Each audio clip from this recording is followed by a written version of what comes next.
उद्देश्य। इस पाठ के अंत में आप निम्नलिखित सीखने में सक्षम हो जाएंगे। मानव संसाधन, मानव पूंजी निर्माण और मानव विकास की अवधारणाओं को समझने में। मानव पूंजी निर्माण के मुख्य स्रोतों को समझने में। भौतिक और मानव पूंजी निर्माण के बीच अंतरों को समझने में। देश में मानव पूंजी निर्माण और क्षेत्र की आर्थिक समृद्धि के बीच संबंधों को जानने में।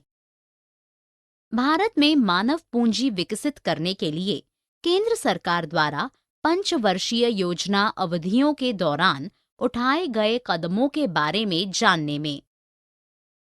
हाल के भविष्य में ज्ञान अर्थव्यवस्था के रूप में विकसित होने हेतु भारत के अवसरों और क्षेत्रों के दृष्टिकोणों के बारे में जानने में। मानव पूंजी निर्माण और मानव विकास के बीच स्पष्ट अंतर के बारे में जानने में। देश में मानव पूंजी निर्माण के विकास के वास्तविक परिदृश्य को समझने में। भारत में शिक्षा क्षेत्र और इसके विकास के बारे में जानने में। सरकार के प्रयासों और स्वतंत्रता के बाद की अवधि में शिक्षा क्षेत्र में सरकारी व्यय की वृद्धि को समझने में। देश में मानव पूंजी निर्माण के संबंध में भविष्य की संभावनाओं को समझने में।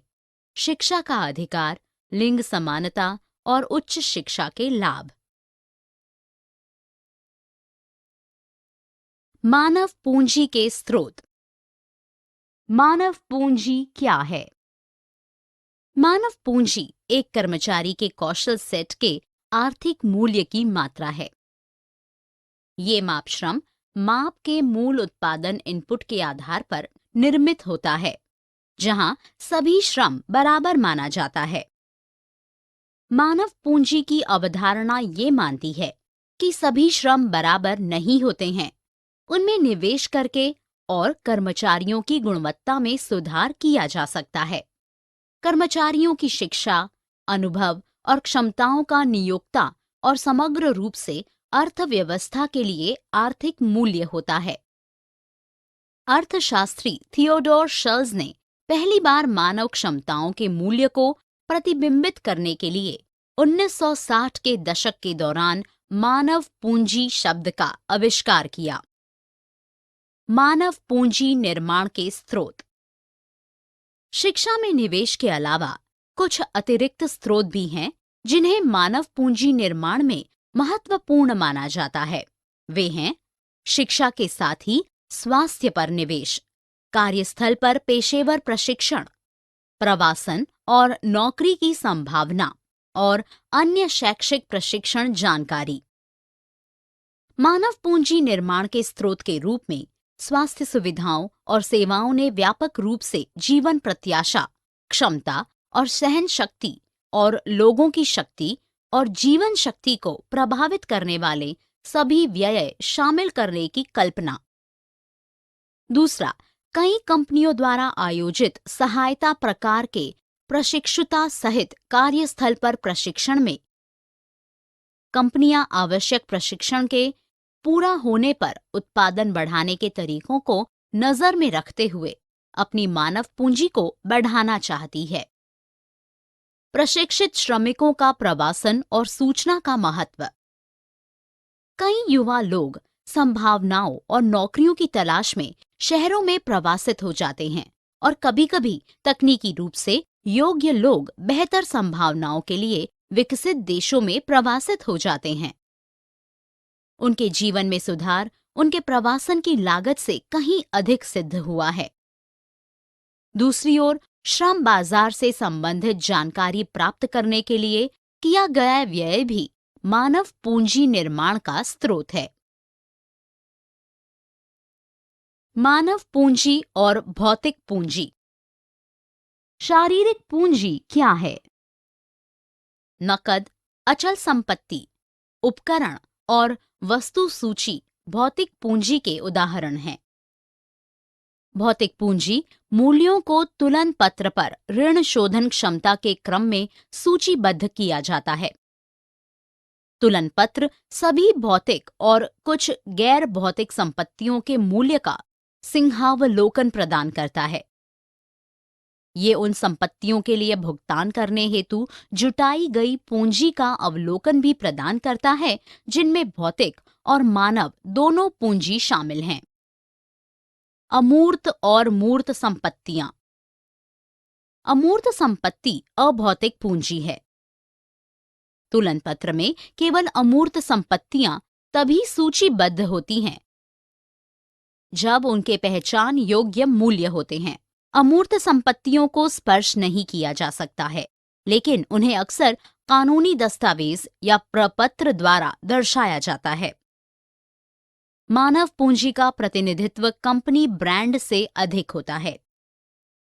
हार्वर्ड विश्वविद्यालय हार्वर्ड अपने गहरे लाल रंग के लोगो के कारण हार्वर्ड विश्वविद्यालय नहीं है।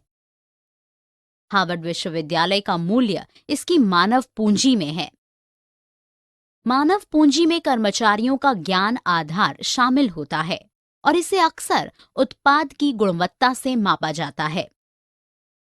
ये कर्मचारी आधार के नेटवर्क और उद्योग पर उनके प्रभाव के सामान्य स्तर को भी संदर्भित करता है।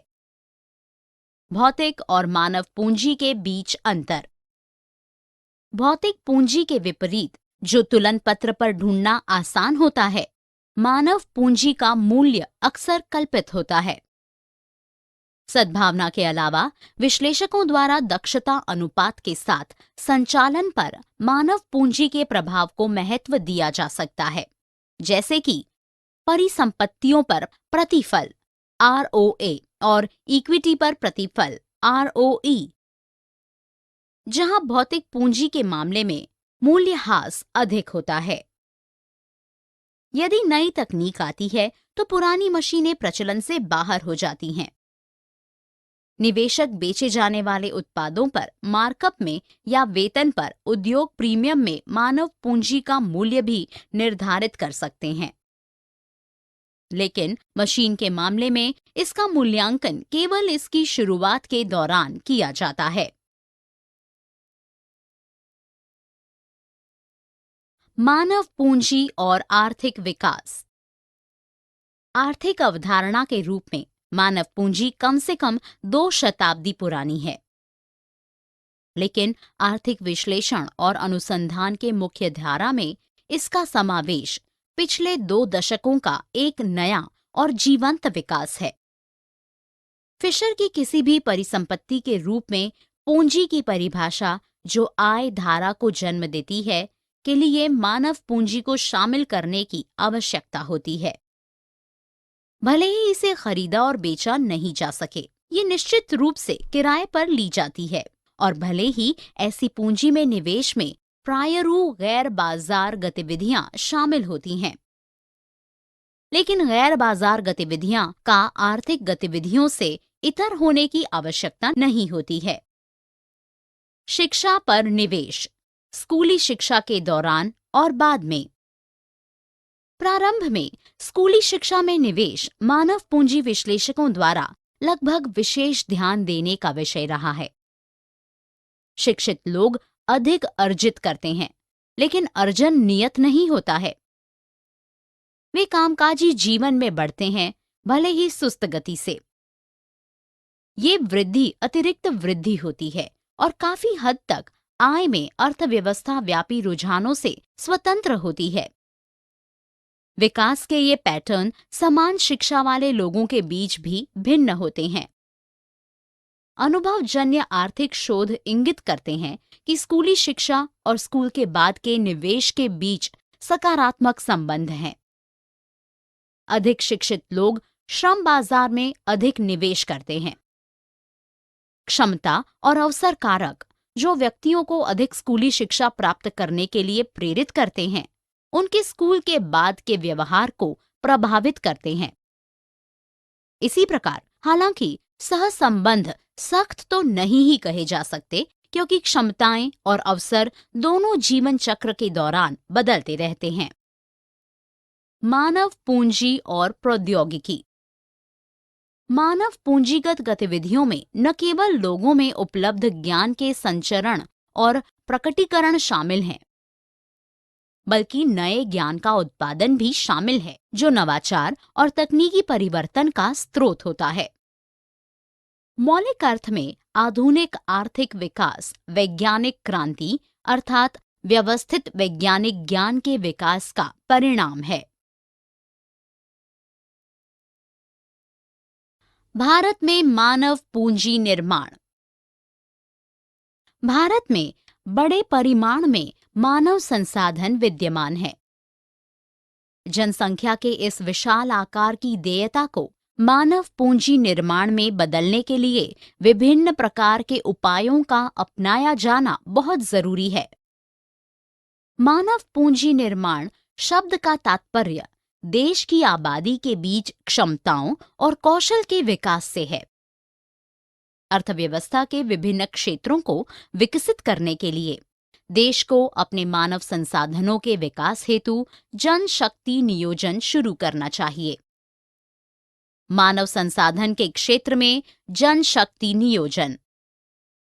जनशक्ति नियोजन अर्थव्यवस्था की विकास आवश्यकताओं को पूरा करने के लिए मानव संसाधनों की योजना का संकेत देता है।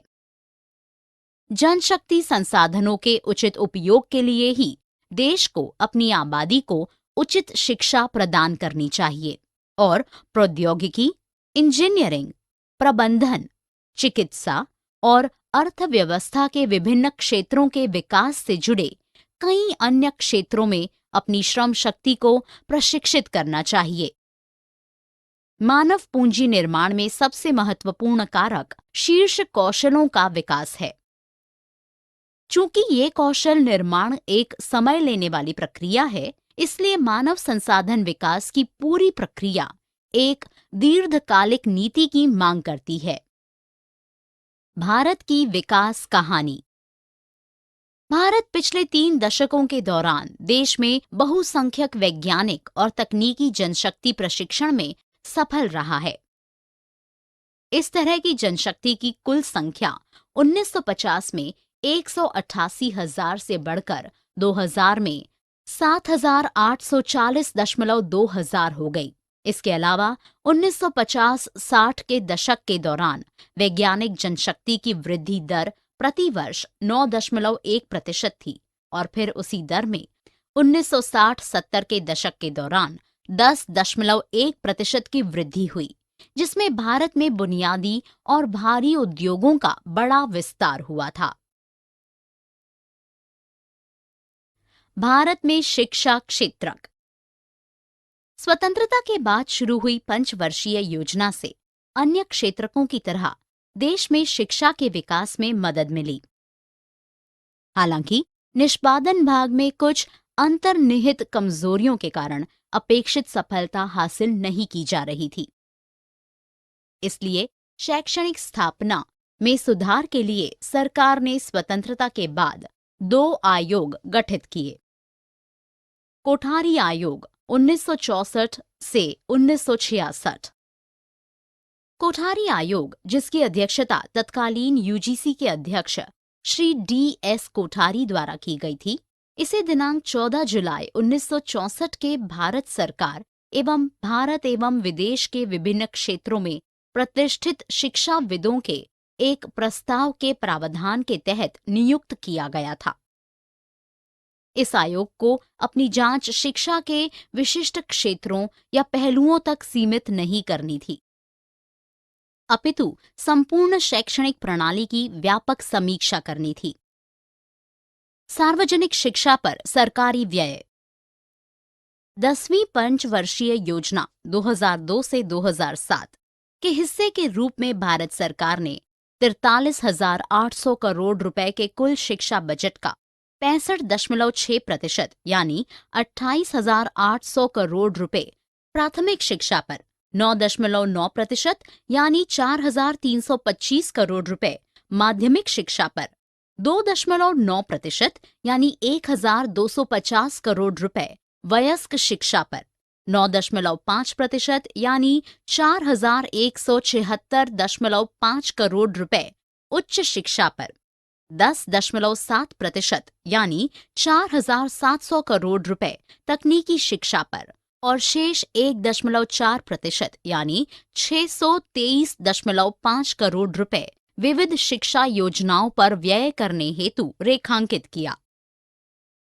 हम वर्षों के दौरान व्यय में बढ़ती प्रवृत्ति देख सकते हैं और 2000-2001 में सकल घरेलू उत्पाद के 0.5% से 2009-10 में सकल घरेलू उत्पाद के 0.9% तक बढ़े हैं, जबकि 2000-2001 में राज्य का हिस्सा सकल घरेलू उत्पाद के 3.3% से घटकर सकल घरेलू उत्पाद का 2.7% हो गया है। 2010-11 में हालांकि केंद्र द्वारा शिक्षा पर कुल सरकारी व्यय का केवल 1/4 हिस्सा वहन किया जाता है, जबकि शेष 3/4 व्यय राज्य सरकार। भविष्य की संभावनाएं, आलोचनात्मक विश्लेषण। सभी के लिए शिक्षा, वास्तविकता। स्वतंत्रता के बाद की अवधि के दौरान भारतीय राज्य की भूमिका ने कुछ हद तक कल्याणकारी राज्य के विचारों को समझ लिया। शिक्षा के अधिकार अधिनियम 2009 को समाविष्ट करने वाले भारतीय संविधान के अनुच्छेद 21A के तहत शिक्षा को सभी नागरिकों के लिए अनिवार्य अधिकार के रूप में लागू करने हेतु शिक्षा के अधिकार, मूल अधिकार को कार्यान्वित किया गया था। उन सभी के बावजूद 2011-12 के दौरान शिक्षा पर सकल घरेलू उत्पाद का 4.18% व्यय ये कुछ हद तक अपने परिणामों को हासिल करने में असफल रहा है। यह आंशिक रूप से इस अधिनियम में कुछ खामियों के कारण, लेकिन अधिक उल्लेखनीय रूप से कार्यान्वयन संबंधी विफलताओं के कारण है।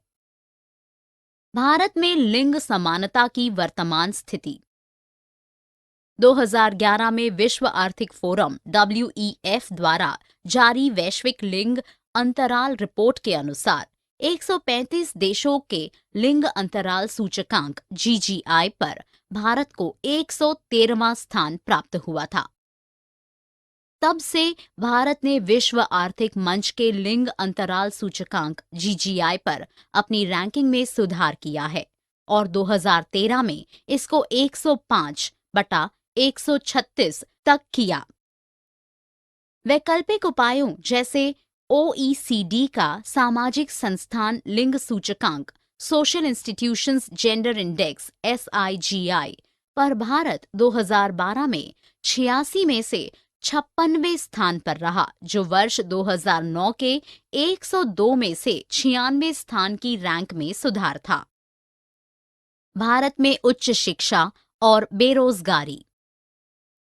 उच्च शिक्षा की पहुंच और गुणवत्ता में सामाजिक और क्षेत्रीय असमानताएं बहुत अधिक हैं। वर्ष 2014-15 में उच्च शिक्षा में सकल नामांकन अनुपात GER लड़कों के लिए 24.5%, लड़कियों के लिए 22.7%, अनुसूचित जाति के लिए 18.5% और अनुसूचित जनजातियों के लिए 13.3% रहा।